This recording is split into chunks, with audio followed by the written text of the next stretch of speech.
হইতেছে।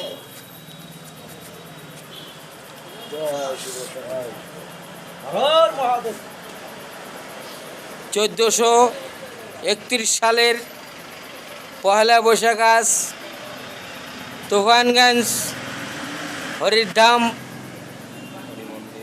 হরি মন্দিরের মহাদেব পূজার এই যে আমাদের সন্ন্যাসী দাদা, আপনি কত বছর যাবে সন্ন্যাসী করেন?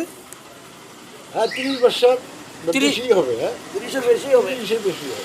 ও, আপনি সন্ন্যাসী এখানেই করেন সবসময়? এখানে 25 বছর হলো করতেছি। এখানে 25 বছর? 25 বছর এখানে। যাক, তাহলে এমনি কোনো অসুবিধা নাই? না অসুবিধা তাহলে 25 বছর তো পর করেন আপনি? হ্যাঁ। মানে করেন মানে এখানে আর কি? এখানে, হ্যাঁ। হ্যাঁ, ঠিক আছে, বুঝতে পারছি। ঠিক আছে, ঠিক আছে। এখন কি আজকে আপনি পয়লা বৈশাখে সবার কি করতেছেন? এই যে আশীর্বাদ দিতেছি যাতে সারা বছর ভালোভাবে কাটে সবার। ও। কি হয় মনে হয়। ও, ওইটাই হ্যাঁ নাকি?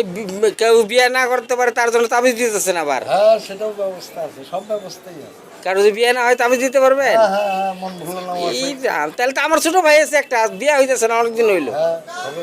দাড়ি দুড়ি কাইটা করে ইয়ে হয়েছে। ভাই যাতো না, যাতো।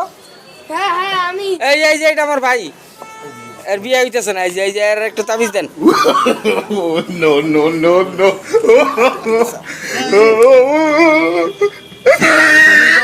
হ্যালো বাবা, এই যে আমার ছোট ভাইটার তাবিজ দেন, হ্যাঁ যেন তাড়াতাড়ি বিয়ে হয়ে যায়। হ্যাঁ বিয়ে হবে। এই যে না করো। এই দাবি। হ্যাঁ, ঠিক আছে, ঠিক আছে ভাই। বিয়ে হবো মা। তুই হাতি। জয় বাবা ভোলেনাথ। পয়লা বৈশাখের দিন আজকে আমি এই যে আমাদের সীতামদার এখান থেকে আশীর্বাদ নিয়ে যাচ্ছি। জয় শিব শম্ভু, জয় মা কালী, সীতা।